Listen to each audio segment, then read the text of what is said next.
Salam dostlar. Riyaziyyatdan sınaqlar silsiləsinin 16-cı sınağının suallarına gəlin birlikdə baxaq.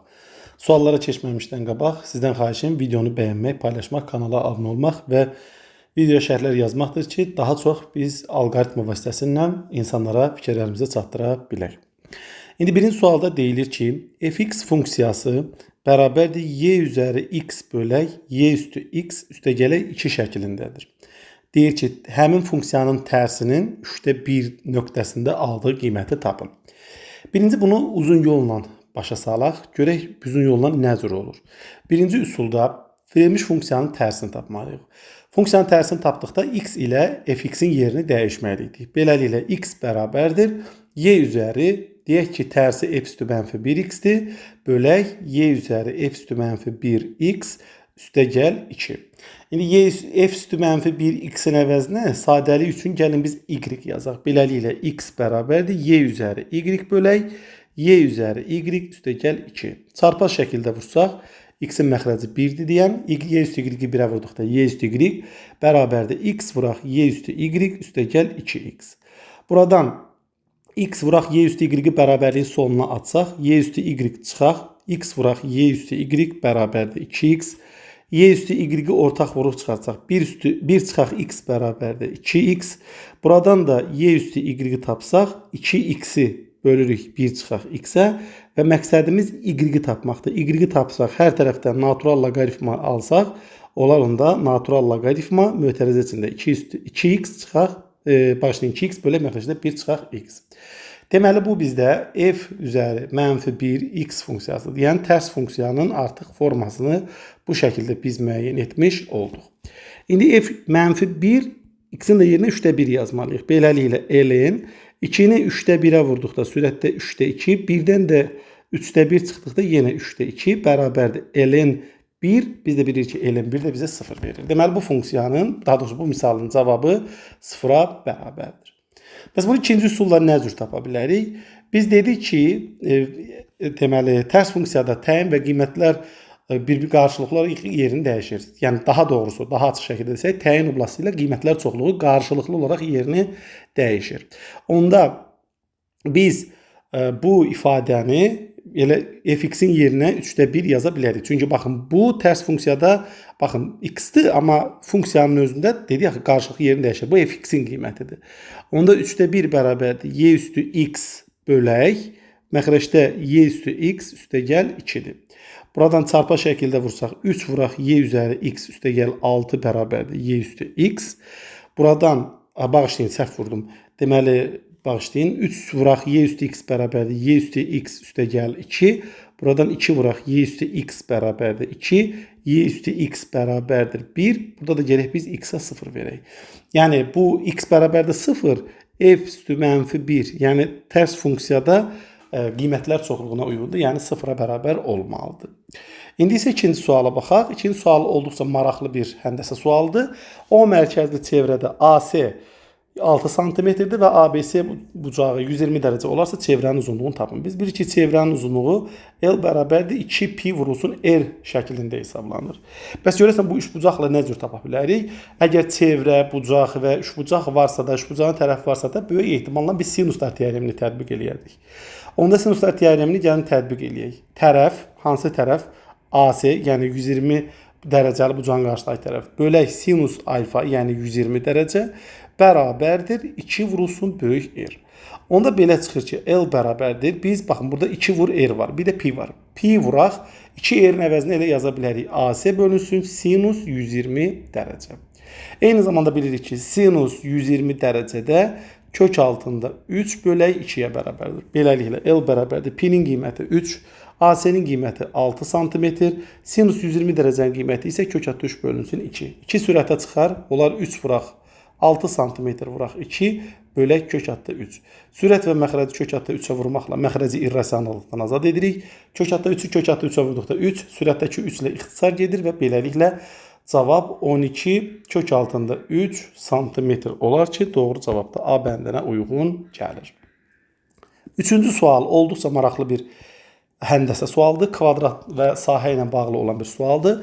Deyilir ki ABCD kvadratında AY tərəfi YD-yə perpendikulyardır. Yəni burada AYD düzbucaqlı üçbucaqdır və BF tərəfi AF-ə perpendikulyardır. Yəni ABF düzbucaqlı üçbucaqdır və S üçbucaq ADE bərabərdir 16 santimetrin kvadratı və YF bərabərdir 4 santimetr olarsa kvadratın sahəsini tapın. Gəlin kvadrat olduğu üçün kvadratın tərəflərinə A deyək. İndi şərtə görə bizdə YF 4-ə bərabərdir. Gəlin indi belə bir şey deyək. Deyək ki, bu bucaq, yəni BAF bucağı alfa olsun. Onda belə çıxır ki, ABF bucağı da beta ilə işarə oluna bilər. Həmçinin bilirik ki, alfa ilə betanın cəmi düzbucaqlı üçbucaqda 90 dərəcəyə bərabərdir. Digər tərəfdən kvadratın hər bir bucağı 90 dərəcə olduğuna görə BAF bucağı alfadırsa, deməli onun qonşusu da cəm 90 olması üçün beta bucağı olmalıdır. Beləliklə AFYD düzbucaqlı üçbucağında bucaqlardan biri betadırsa, biri 90-dırsa, digəri avtomatik alfa olmalıdır. Onda belə çıxır ki, verilmiş düzbucaqlı üçbucaqlar bir-birinə bərabərdir. Əgər FY-nin uzunluğu 4-dürsə də AF-in uzunluğuna da x deyərik. Beləliklə kateterlərimizdən biri olan AY uzunluğu x üstəgəl 4 olar. BF-in də onda uzunluğu x üstəgəl 4-dür. Eyni zamanda AF də YD-yə bərabərdir. Çünki düzbucaqlı üçbucağın hipotenuzları eynidir. Üçbucaqların hipotenuzları eynidir. Bucaqlar da eynidirsə, baxın betanın qarşısındakı tərəf ABF düzbucaqlı üçbucağında x-dirsə, AYD düzbucaqlı üçbucağında da betanın qarşısında duran katet x olmalıdır. Beləliklə biz indi ADY üçbucağının sahəsini tapa bilərik. Düzbucaqlı üçbucağın sahəsi nə tər tapılırdı? 2-də 1 vuraq katetlər hasilinə. Deməli, katetlərimizdən biri x üstəgəl 4-dür, digəri isə x-dir. Beləliklə, 2-də 1 vuraq, mötərizəni vurub atsaq, x kvadratı üstəgələk 4x bərabərdir 16 santimetrin kvadratı. Buradan x kvadratı üstəgələk 4x bərabərdir 32 santimetrin kvadratı. Baxın, x-in yerinə diskriminant kvadrat tənli şəklində də həll etsəz, x-in yerinə 4 qoysaq, cavabı 32 ala bilərik. Deməli, x-in uzunluğu 4 santimetrə bərabərdir. İndi bizdən kvadratın sahəsini tapmaq tələb olunur. Düzbucaqlı üçbucaq üçün Pifaqor teoremini tətbiq edə bilərik. A7 düzbucaqlı üçbucağında Pifaqor teoremi bu şəkildə tətbiq olunur. Hipotenuzun kvadratı, yəni A-nın kvadratı bərabərdir katetlərin kvadratları cəmi. Katetlərimizdən biri x-dir, digərisi x-dəgələk 4-dür. Deməli, onda A kvadratı bərabərdir. X-in qiyməti 4-dür. 4-ün kvadratı 4 santimetrin kvadratı üstəgələk 4 üstəgələk 4 santimetrin kvadratı. Beləliklə, A kvadratı bərabərdir. 4-ün üstə 4, 8 kvadratı 16. 4-ün də kvadratı, başlayın 4-ün üstə 4, 8 kvadratı 64. 4-ün kvadratı 16. Topladıqda biz 80 santimetrin kvadratını almış olarıq. Bəs kvadratın sahəsi nətər tapılırdı? A kvadrat şəklində. Deməli, elə bizim tapdığımız A kvadratının qiyməti 80 santimetrin kvadratıdırsa, deməli, bizim kvadratımızın sahəsi də 80 santimetrin kvadratı etməlidir. 4-cü suala baxaq. 4-cü sualda deyilir ki, rombun perimetri, yəni P, bərabərdir 24 santimetrdir. İti bucağı isə alfa bərabərdir 30 dərəcə olarsa, onun sahəsini tapın. Biz bilirik ki, rombun sahəsi A kvadratı vuraq, sinus alfa şəklində hesablanır. İndi A-nın nə olduğunu bilmirik. Daha doğrusu, A-nın rombun tərəfi olduğunu bilirik, amma qiyməti nəyə bərabər olduğunu bilmirik. Biz bilirik ki, rombun perimetri P bərabərdir 4 vurusun A şəklində hesablanır. Buradan 4 vuraq A bərabərdir 24 santimetrsə, A bərabərdir 6 santimetr alırıq. Yəni, rombun tərəfi 6 santimetrə bərabərdir. Onda sahə düsturunu birbaşa tətbiq eləsək, 6 santimetrin kvadratı vuraq, sinus alfanın qiyməti 30 dərəcədir. Beləliklə, S bərabərdir 36 santimetrin kvadratı vuraq, sinus 30 dərəcədə də 2-də 1 alır. 36 ilə 2 ixtisar getdikdə qalır nə? 18 santimetrin kvadratı.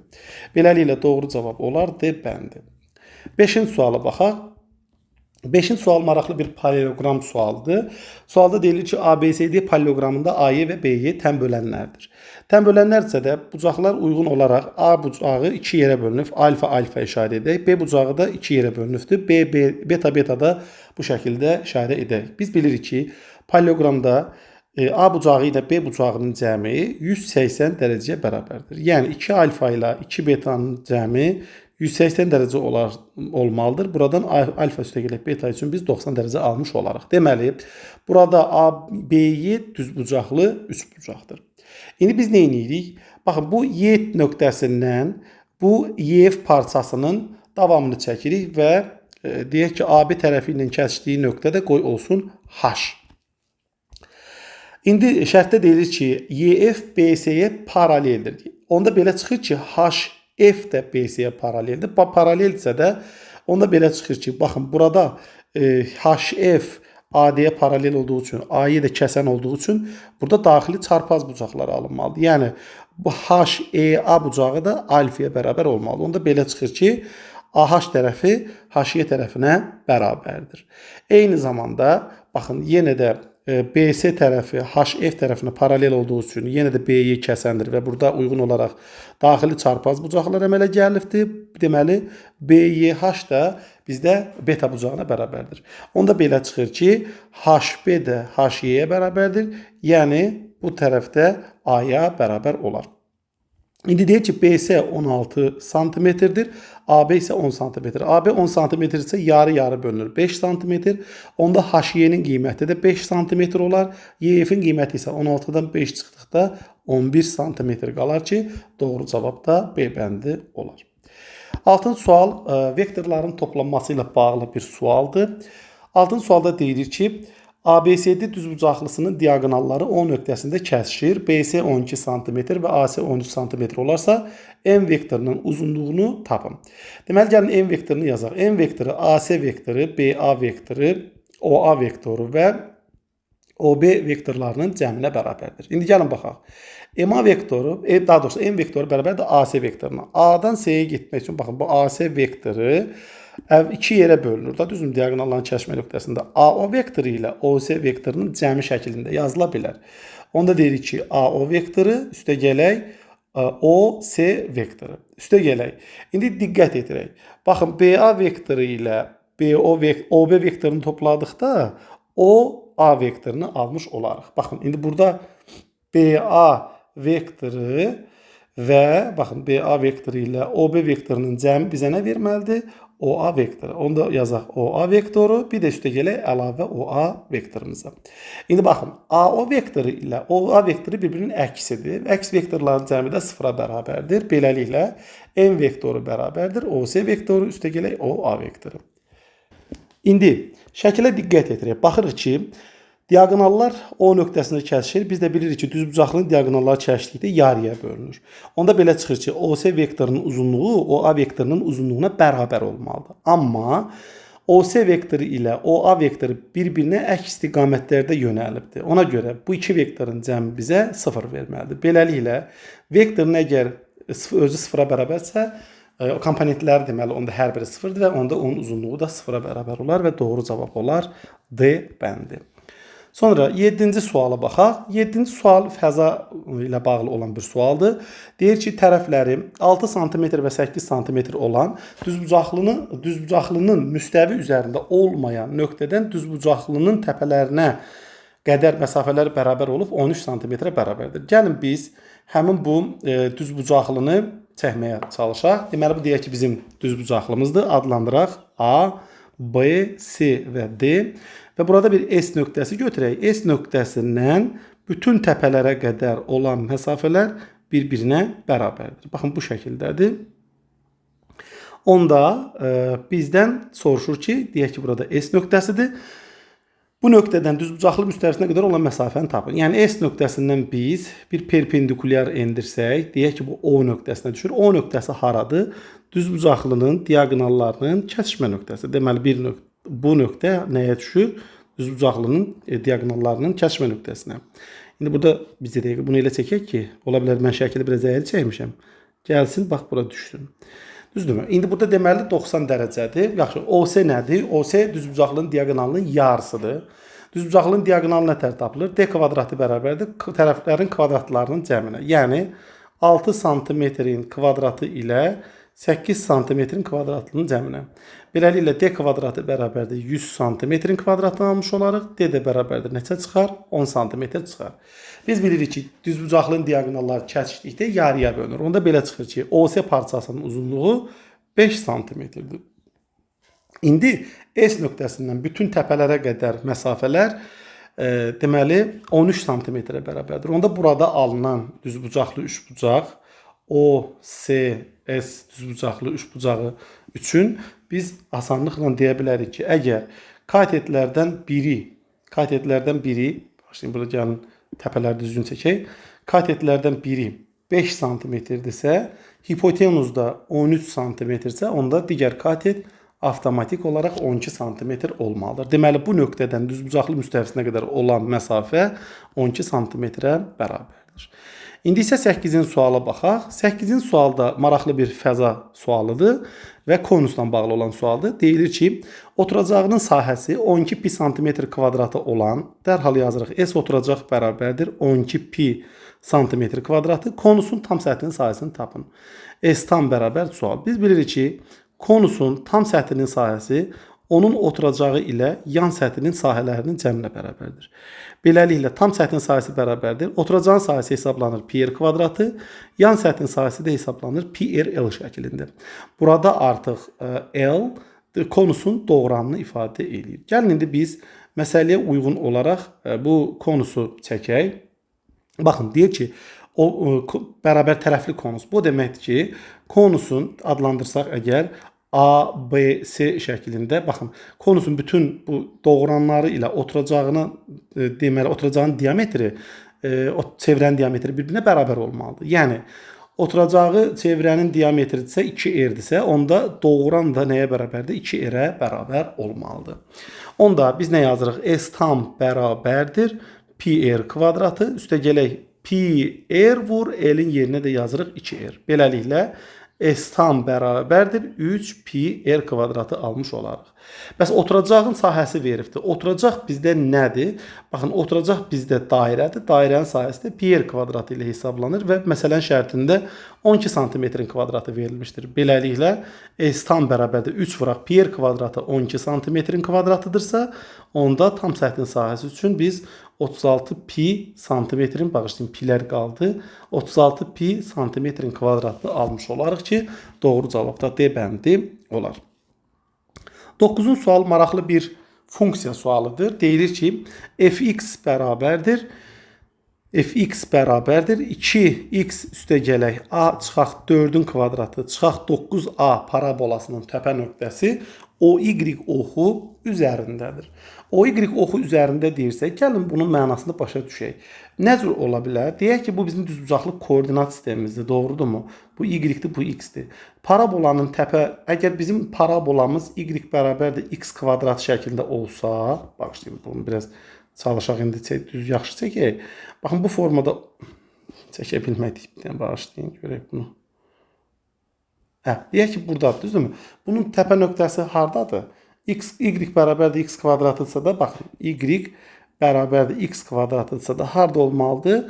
Baxın, təpə nöqtəsi burada olmalıdır. Yəni 0,0 nöqtəsində, O nöqtəsində.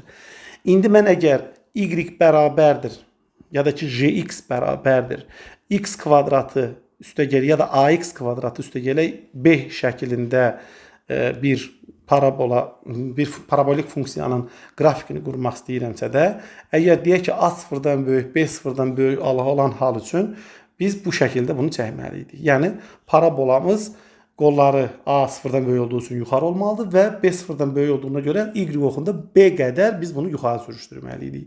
Əgər b sıfırdan kiçik olsa, onda bu parabola y oxunda b qədər aşağı sürüşmüş olar və burada olar mənfi b. Doğrudurmu?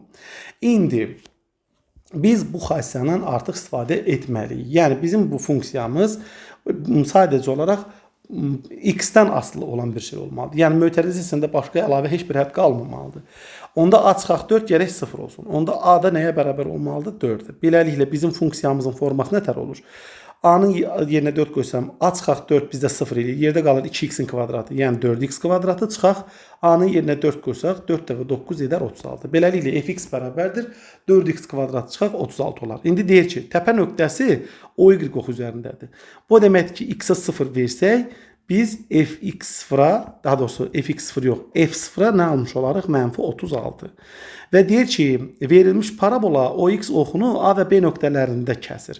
OY oxunu isə C nöqtəsində kəsir, yəni mənfi 36 nöqtə. C nöqtəsinin koordinatları x-i 0, y isə mənfi 36-dır.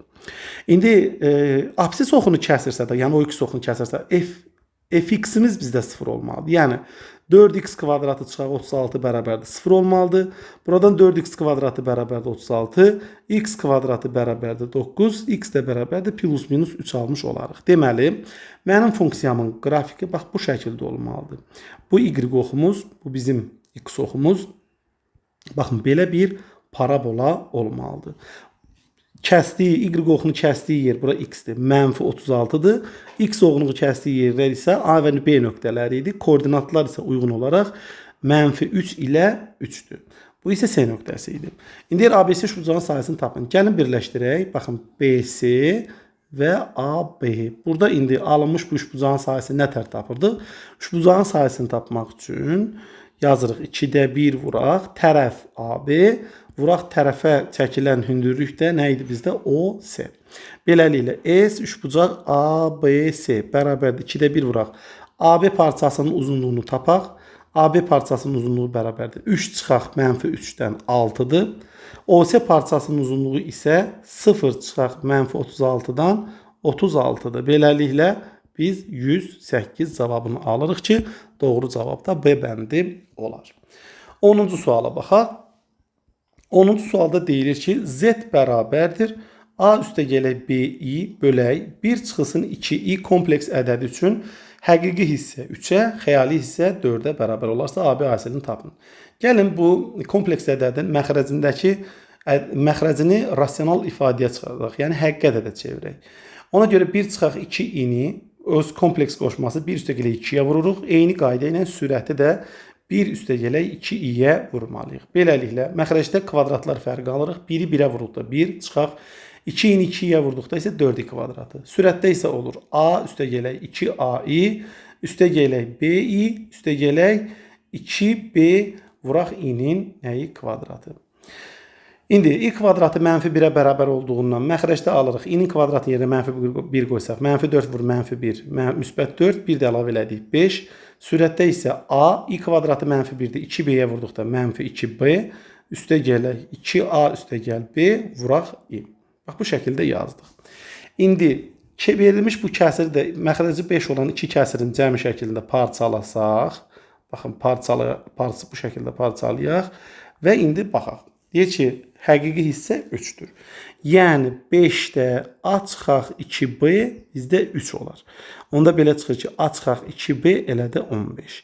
Sonra 2a üstə gəl b bölək 5 bizə verir 4. Buradan 2a üstə gələk b-yə isə biz 20 almış olarıq. Onda tənliklər sistemi şəklində yazsaq, A çıxaq 2b bərabərdir 15 və 2a üstə gəl b bərabərdir 20.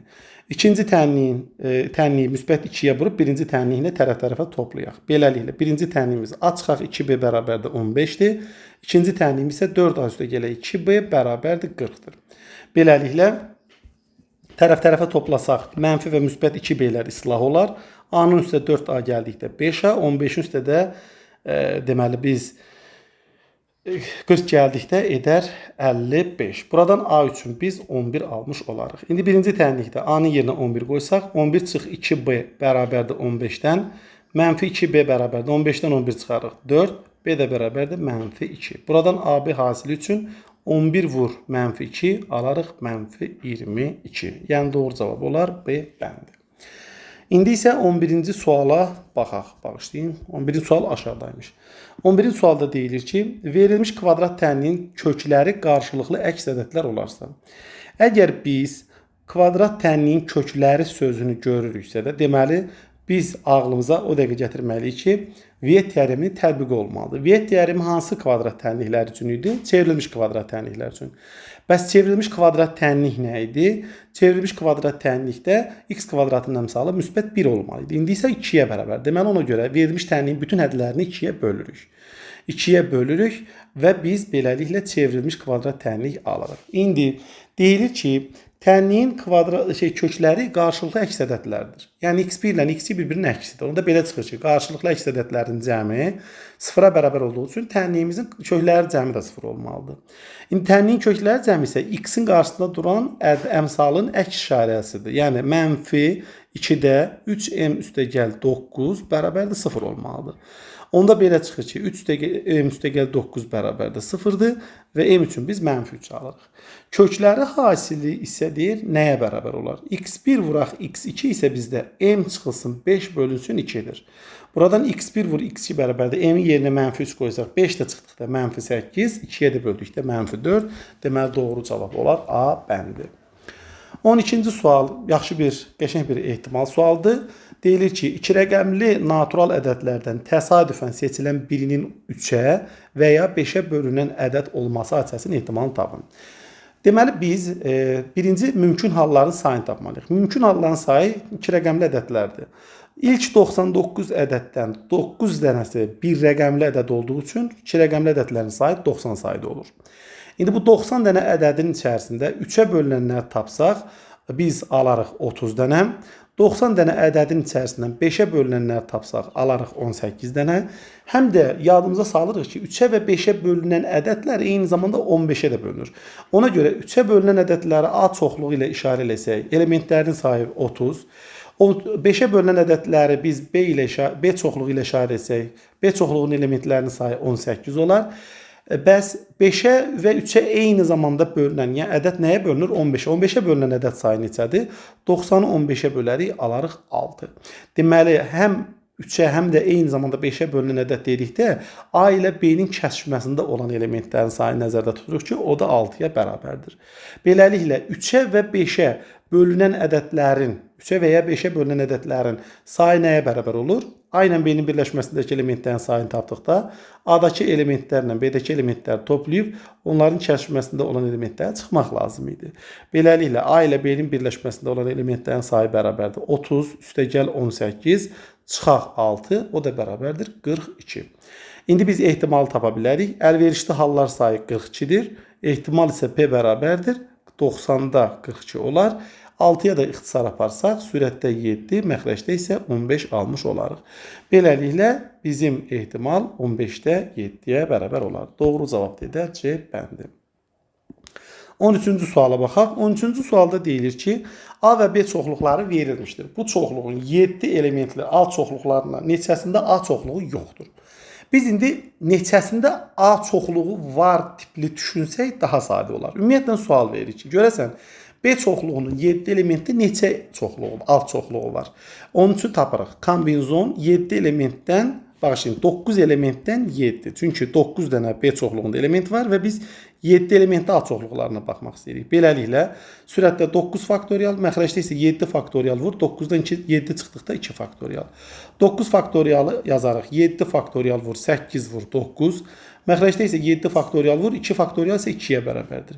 7 faktoriallar ixtisar getdikdə 8-i 2-yə böldükdə 4, 4 dəfədə 9, 36 olar. Beləliklə, B çoxluğunun 7 elementli alt çoxluqlarının sayı 36-ya bərabərdir.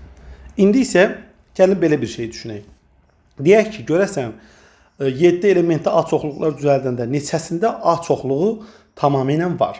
Deyək ki, hər hansı bir 7 elementli A çoxluğunu yazırıq. İlk 3 elementi A çoxluğunun elementləri olmalıdır.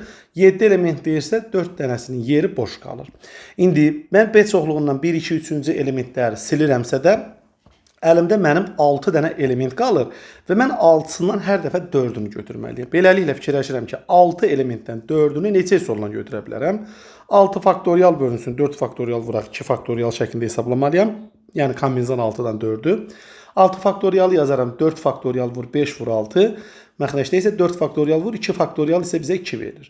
4 faktoriallar ixtisar getsə, 6 ilə 2 ilə ixtisar getsə, məxrəcdə 1, sürətdə isə 3 alarıq, 5 dəfə 3 isə 15 edər.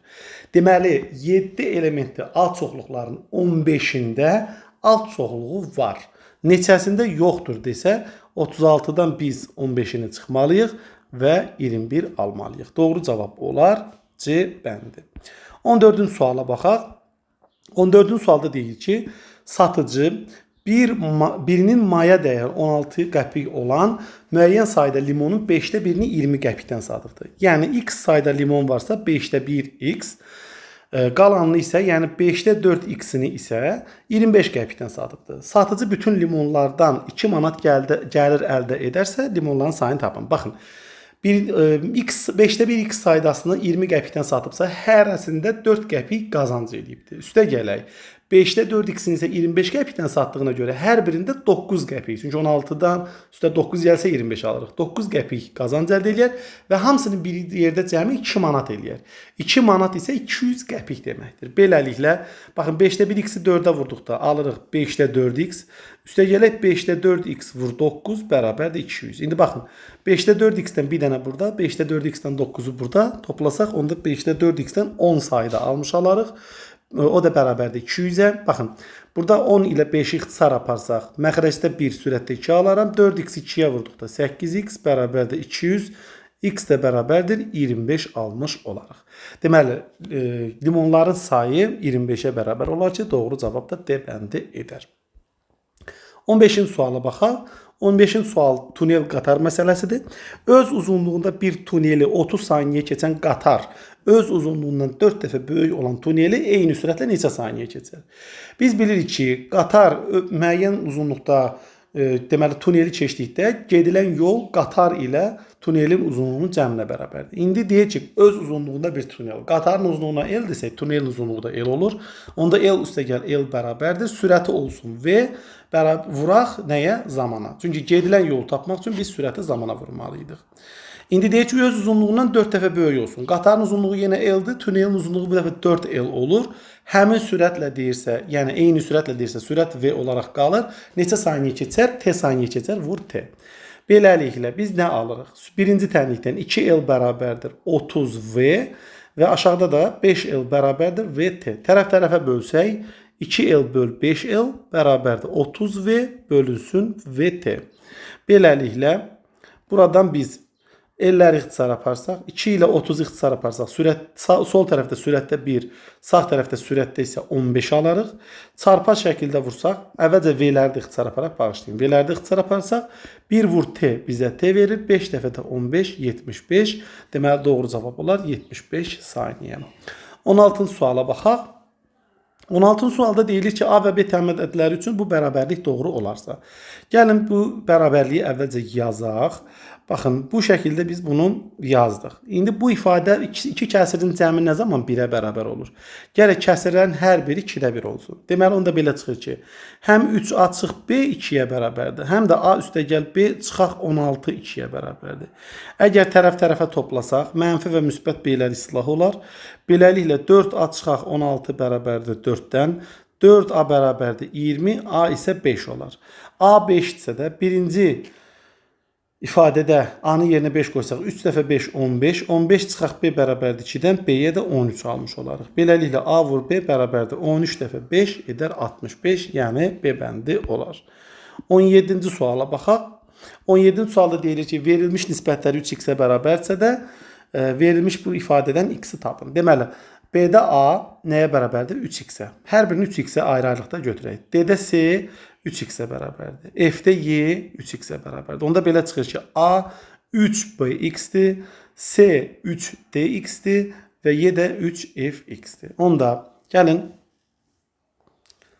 verilmiş bu ikinci bərabərlikdə nəzərə alaq. A 3 vuraq, A-nın yerinə yazırıq 3bx, üstə gələk 4 vuraq, C-nin yerinə yazırıq 3dx, üstə gələk 6 vuraq, E-nin yerinə də 3fx bölək 9b üstə gəl 12d üstə gəl 36 bərabərdir x. X-in məxrəci də 1-dir. İndi gəlin çarpaz vuraq. Deməli 3 dəfə 3bx bu edir 9bx. 3 dəfə 4 dəfə 3dx edir 12dx. Üstə gələk 6 dəfə 3fx edir 18fx və o ifadəni də 1-ə vurduqda çarpaz şəkildə yenə özləri alınmalıdır. İndi 9b üstə gələk 12d üstə gələk 36-nı da x-ə vurduqda alırıq. 9bx üstə gələk 12dx üstə gələk 36x. İndi baxın, bərabərliyin sağındakı ədləri 9bx-i və 12dx-i sola keçirsək, sağdakı və soldakı ədlər bir-birini aparır. Və sonda nə qalır? Qalır 18fx bərabərdir 36x. Buradan da f bərabərdir 36x-i bölürük 18x-ə və biz 2 almış olarıq. Deməli, f nəyə bərabərdir? 2-yə bərabər olar. 18-ci suala baxaq. 18-ci sual isə ifadələrdən ən kiçik qiymətin tapılmasına uyğundur. Olan bir sualdır. Deməli, 4a kvadrat üstə gəl b kvadrat üstə gəl 8a üstə gələk 6b-nin 6b üstə gələk 20. Bu ifadənin ən kiçik qiymətini tapmaq tələb olunur. Gəlin yazaq. 4a kvadratını yazaq 2a'nın kvadratı üstə gələk 8a'nı bu şəkildə parçalayaq. 2 vuraq 4a vuraq. İndi baxın birinci həddin kvadratı üstə gələk. Birinci həddin ikinci hissəsini 2 misli. İkinci həddi yoxdur. Deməli o 1'dir. Üstə gələk deməli nə olmalıdır? 1'in kvadratı. Doğrudurmu? Bağışlayın, burada 4a yazdım. Yanlışa yol verdim. Bağışlayın. 2 vuraq 2a vurulsun. Deməli 8 olmaq üçün 1'in əvəzinə biz 2 yazmalıyıq. Üstə gələk onda 2'nin kvadratı. 2'nin kvadratı. Bu şəkildə. 2'nin kvadratı. Üstə gələk digəri b kvadratı üstə gələk 6b'nin yerinə yazaq. 2 vuraq b vuraq. Deməli 3. Üstə gələk baxın birinci hədd b'nin kvadratı. Üstə gələk birinci həddin ikinci həddi 2 aslında 2 misli. Üstə gələk ikincinin kvadratı yəni 9. İndi bax 2'nin kvadratı 4. 9 da burada 13. 20 olması üçün neçəsi çatmır? 7'si. Deməli ilk 3 hədd bizə verir 2a üstə gələk 2'nin kvadratını. Növbəti 3 hədd bizə verir b üstə gələk 3'ün kvadratı üstə gələk deməli 7. Bu ifadənin ən kiçik qiyməti onda nəyə bərabərdir? 7'yə bərabər olar ki, doğru cavab da B bəndi edər. Sonra 19-cu sualda deyilir ki, ABS artan sıra ilə verilmiş ardıcıl natural ədədlərdir. Yəni A-ya n desək, B n üstə gələk 1'ə, C isə n üstə gələk 2'yə bərabərdir. Beləliklə C çıxaq A vuraq B üstə gələk C bərabərdir 42. C'nin yerinə yazaram. N üstə gəl 2, çıxaq A'nın yerinə n. B'nin yerinə yazaram n plus 1, C'nin də yerinə yazaram n plus 2. Bərabərdir 42. N'lər silah olsa, beləliklə alırıq. 2 vuraq, mötərəzədə 2n üstə gəl 3 bərabərdir 42. Hər tərəfi 2'yə bölsək, 2n üstə gələ 3 bərabərdir 21. Buradan 2n bərabərdir 18 və n üçün biz 9 almış olarıq. Beləliklə A üstə gəl, B üstə gəl, C bərabərdir. N'in yerinə 9 qoysaq, A 9'a, B 10'a, C isə 11'ə bərabərdir və 3'ünün cəmi bizə 30 verər. Sonra 20-ci suala baxaq. 20-ci sual tənliklər sistemidir və biz bunu qısa bir şəkildə həll etməliyik. Deməli, x kubu çıxaq 27, y kubu bərabərdir 26'dır. İkinci tənlik isə 3x y-in kvadratı çıxaq x kvadratı y bərabərdir 11'dir. Və tənliklər sistemindən x çıxaq 3y fərqini tapmaq tələb olunur. Baxın, burada bir nüans var. Əgər ikinci tənliyi biz 9'a vurub birinci tənliklə tərəf-tərəfə toplasaq, görək nə alırıq? Deməli, birinci tənlik olduğu kimi qaldı. İkinci tənliyin bütün hər tərəfini 9'a vursaq, alarıq 27x y kvadratı çıxaq 9x kvadratı y bərabərdir 99. İndi tərəf-tərəfə gəlin toplayaq. Gəlin belə yazaq indi. Baxın, x kubu çıxaq 9x kvadratı y, bir müsbət bir mənfi yazıram. Üstə gələk 27x y-in kvadratı çıxaq 27 y-in kubu bərabərdir 26 ilə də 99'u toplayanda 125. Bu ifadə siz nəyin açılışıdır? X çıxaq 3y-in mötərizə kubunun açılışıdır. Sağ tərəfdə də 125'də o da 5'in kubudur. Onda belə çıxır ki, x çıxır 3y bizə elə 5 verməlidir ki, doğru cavab da C bəndidir. Sonra 21-ci suala baxaq. Törəmə ilə bağlı bir sualdır. Funksiyanın törəməsindən. Deyilir ki, fx funksiyası x kvadratı vurulsun, 1 çıxaq 2 natural loqaritma x şəklindədir. Bu funksiya üçün f' yeni tapın. Gəlin də bu hasilin törəməsinə baxaq. Nə cür idi? X kvadratın törəməsi 2x vuraq ikinci hədd 1 çıxaq 2 ln x üstə gələk baxın birinci hədd yəni x kvadratı vuraq ikinci həddin törəməsi 1'in törəməsi 0'dır çıxaq deməli mənfi 2 ln x'in törəməsi də mənfi 2 vuraq 1 böl x'dir. Deməli x kvadratından x ixtisar getsə nə alırıq? Gəlin 2x vuraq 1 çıxaq 2 ln x'i sadələşdirək 2x'i 1'ə vursaq 2x çıxaq 2x'i 2'yə vurduqda 4x bir də ln x. Deməli, müsbət x-i də mənfi 2'yə vurduqda mənfi 2x. Beləliklə, müsbət və mənfi 2x-lər islah olur. Biz alırıq f'(x) bərabərdir mənfi 4x ln x. Buradan da f'(e) bərabərdir mənfi 4e ln e. Biz də bilirik ki, ln e bizə 1 verir. Mənfi 4e'ni də 1'ə vurduqda mənfi 4e alarıq ki, doğru cavab da D bəndi olar. Sonra 22-ci sualda deyilir ki, AN ədədi silsiləsində A3 bərabərdir 20'dir, A10 bərabərdir 41 olarsa A20'ni tapın. İndi biz bu şəkildə yazaq. A20'ni biz A10 ilə nə cür aça bilərik? A10 üstə gələk, 20'dən 10'unu çıxdıqda 10 D qalar. Deməli, D-ni bilmirik. Bəs D-ni nə cür taparıq? İndi gəlin A10'u açaq. A10'u nə cür açarıq? A3'dən. A3 üstə gəl, 10'dan 3'ün çıxdıqda 7'si qalar. Yəni 7'dir. Beləliklə, A10'un qiyməti 41, A3'ün qiyməti 20, üstə gəl 7'dir. Buradan 7 də bərabərdir 21 və D üçün biz 3 alarıq. Bəs A20-ni nə cür taparıq? A10-un qiyməti 41, üstə gələk 10 vurulsun 3, bu da elədir 71. Yəni doğru cavab E bəndidir. 23-cü suala baxaq. 23-cü sualda deyilir ki, verilmiş tənliyi həll edin. Dərhal yazaq. 1 çıxaq sinus x vuraq 1 üstə gəl sinus x bərabərdir 2-də 1. Baxırıq ki, bərabərliyin sol tərəfi müxtəsər vurma düsturunun açılışıdır. Kvadratlar fərqinin açılışıdır. 1-i 1-ə vursaq 1 alarıq. Sinus x-i sinus x-də vursaq sinus kvadratı x. Yəni 1 çıxaq sinus kvadratı x bərabərdir 2-də 1. 1-dən sinus kvadratı x çıxdıqda qalır kosinus kvadratı x. O da bərabərdir 2-də 1. Kosinus kvadratı x-i dərəcəni aşağı salma düsturundan 1 üstə gələk kosinus 2x bölə 2 şəklində açırıq. O da bərabərdir 2-də 1. İkilər ixtisar gedir və qalır.